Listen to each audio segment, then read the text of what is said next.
I am a trained counselor who has helped countless drug addicts and alcoholics come back from the brink of death.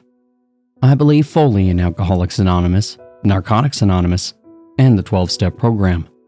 The full acceptance of these steps and the meaning that comes from believing in a higher power has created literal miracles in front of my face. I have seen homeless alcoholics who were months away from dying, shaking wretches of people with jaundiced eyes and wet brain. But after a year of AA and sobriety, they were some of the most confident, happy, and spiritual people that I have ever known. They would give you the shirt off their back, and they constantly volunteered to save others from the brink of death. Some of them became staples of their community, devoted church members and deacons entrusted with large sums of money, and not one of them ever betrayed the trust of the community had in them after their recovery. AA and NA gave their lives meaning and, over time, sometimes gave them almost total inner peace. But during the recession caused by the global pandemic, I lost my job. I became desperate and applied to hundreds of jobs, absolutely anything relating to counseling or helping addicts. And then, one day I got a call. Hello, may I speak to Jonathan? A deep voice said on the other end of the line. Speaking, I said. Hi there, Jonathan. My name is Winston. I work for a company that is seeking highly qualified counselors such as yourself. Would you be interested in coming in for an interview? He asked. And while I was fairly desperate, I knew that I had to ask the most important question for any potential job. How much is the starting pay, if you don't mind me asking? I said bluntly. And Winston chuckled slightly.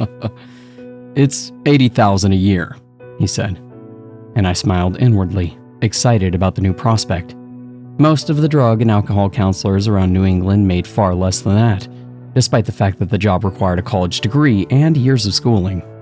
We made plans to meet, and I went in for the interview, and I was hired on the spot. And I was to begin immediately. Winston was a mountain of a man, at least 6'6", with a shaved head and tattoos all over his body. His muscles looked like they were sculpted out of marble. But he was also quite nice, smiling and laughing all the time as he showed me around the counseling building. As we neared the end of our tour, he brought me to a room in the basement where a sign had been posted in the door that said, "Meeting in progress. Come in." He pushed the door open slowly, and I saw a room composed of all men. They sat in chairs that faced a podium at the front. A man was speaking there. "Thanks to this program, I've been clean for 6 months," he said sheepishly. He was a small man with huge glasses, balding brown hair, and a pudgy belly. "I've never thought that it would be possible, but with the grace of God and help from all of you, I've done the impossible. I've stopped killing people. Women. I barely get the craving anymore, and when I do, I call my sponsor, and he's there before I know it, taking the gun or knife out of my hands and talking me down before I go through with it. It really helps, because I know he knows what it's like. All the anger and the rage, the feelings of being so small. He's been there before, and having someone who knows what it feels like, really, it's a miracle. Growing up, if I ever talked about my feelings, my dad, he would beat me. He'd put me in the hospital. He even broke my nose a couple of times. Another time, when I was 7, he put me in a coma for a week, fractured my skull in 2 places. So I learned quickly to never talk about my feelings, never cry or complain. I even bottled up everything inside until it exploded. Nods of agreement and solidarity passed through the room. Winston led me over to a chair in the back of the room and had me sit down. I thought about what the man had said. It seemed ludicrous. Was he really talking about killing people to a group of fellow addicts? I had no idea what to think. I had heard serious confessions in AA from people who had hit pedestrians with their cars and left the scene without stopping, due to them being drunk or afraid to go to prison, but this sounded totally different. The man finished his story, and the apparent leader of the group, a tall black man with a shaved head, got up in front of the group.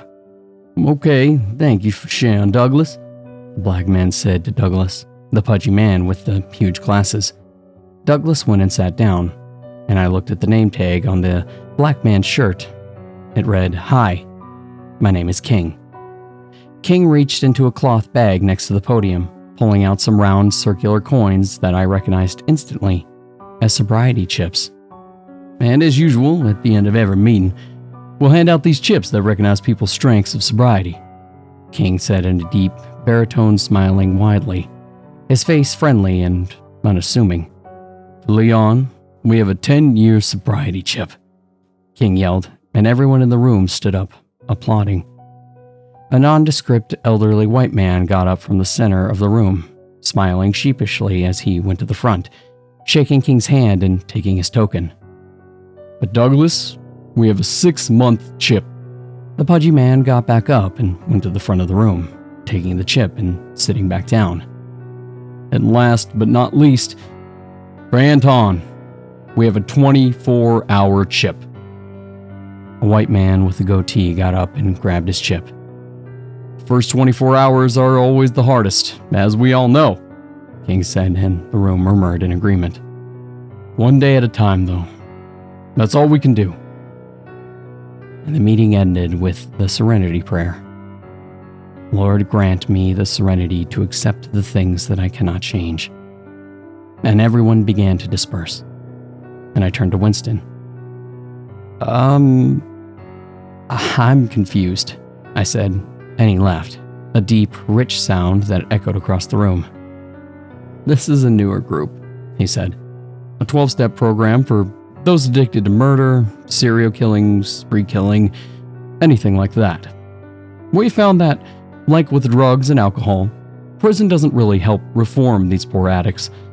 They don't get any of the professional or psychological help that they need while incarcerated, so we started a group here instead." "So these guys, they actually kill people?" I said, horrified, and he nodded. "Well, they used to," he said. "Some of them have been in recovery for decades. Some of them are brand new at it.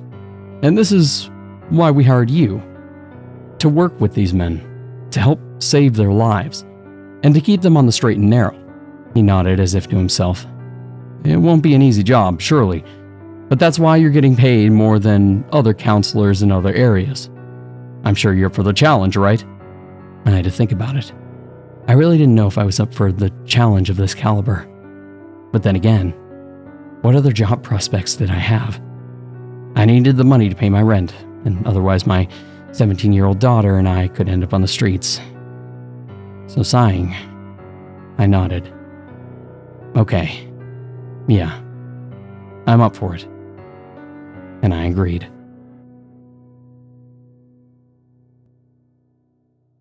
Blood covered the floor of the room in front of me. I looked from Leon with his white hair and wrinkled face to the barely recognizable mass of blood and organs on the floor. "I'm sorry, Mr. Jonathan," he said, crying into his hands. "I relapsed. I don't know what happened. I was totally fine one minute, and this idiot, he came out of nowhere. He cut me off in traffic and flipped me off for no reason. I had to slam on my brakes to avoid hitting him. I followed him, really just to ask for an apology. I really did.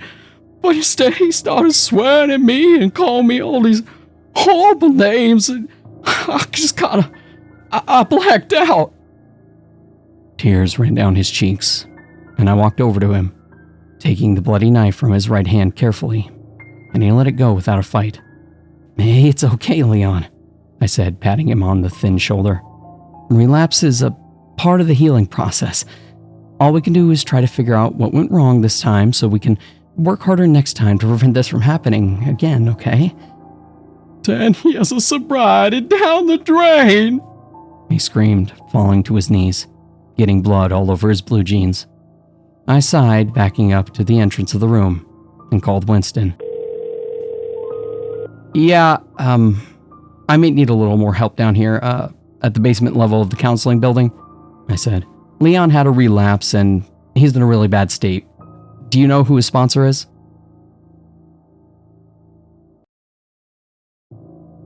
After cleaning up the scene, I was talking to King and Winston about Leon. Why did he bring his victim here to the counseling building, do you think? I asked, and they shrugged. This is where they're comfortable, King said, shrugging. This is where they have friends and can talk openly. Maybe they just instinctively come back here during times of struggle. I don't really know. And just then, my phone started ringing, and I looked down to see the name of my daughter on the screen. Becky. I went out to the hallway and answered it. Hey, Becky, what's up? I'm at work right now, I said, and she sighed. Dad, do you know a guy named Douglas? She asked, and a chill ran down my back. Yeah? Why do you ask? I said, my voice rising in pitch. I could feel my heart speeding up in my chest. Something felt very wrong about this phone call. Well, he's here, asking for you, she said, and I gasped. Becky, get far away from him, I said quickly.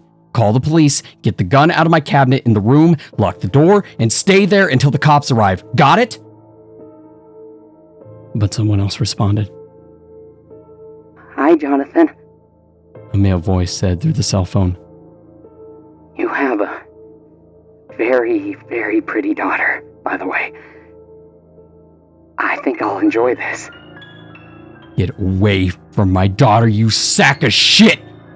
I screamed into the phone, and Douglas laughed. Then I heard a gunshot and the line went dead. I started sprinting through the building towards the parking lot outside. My house was only a 5-minute drive from the counseling building, and I prayed that I could get there in time. Please, God, let her still be alive, I wailed, running as fast as I could. I ran into the house, seeing a trail of blood leading from the living room to the basement. I gasped in horror, visions of Becky's dead body shoved into a barrel or cut into pieces with a chainsaw flipped through my mind in rapid succession. I followed the trail of blood to the basement where the light was on. What I saw there stunned me to no end. Becky stood over the dead body of Douglas. She was cutting his head off with a bandsaw, whistling to herself. An angelic smile on her smooth, placid face. There was a drain in the basement floor. She let the blood flow down as she cut the body into pieces, throwing each piece into a plastic barrel. Becky! My God, what are you doing? I yelled, and she turned around, a look of happiness and bliss in her eyes. Just something I enjoy doing, Daddy, she said, smiling widely. It's not my first, you know. You had nothing to fear. Once I saw this loser sneaking around in our backyard, scoping out the house, I just went to the room and grabbed your gun, hiding it in my hoodie. He thought he was so smart, but really, he was the easiest kill that I've ever had. She laughed, and I quickly walked over to her, embracing her in a hug. I'm just glad you're alive, I said, tears beginning to drip down my face. My vision turned blurry as a wave of emotions overtook me. The next week, I was heading to work, Becky in the passenger seat. She was complaining, as teenagers often do. I don't see why I have to do these stupid groups, she yelled at me, and I sighed. Look, you have an addiction problem, I said to her. I know you don't know it yet. Teenagers never realize it. Hell, even adults are often in denial about their problems, but Becky, I just want you to go talk to these people.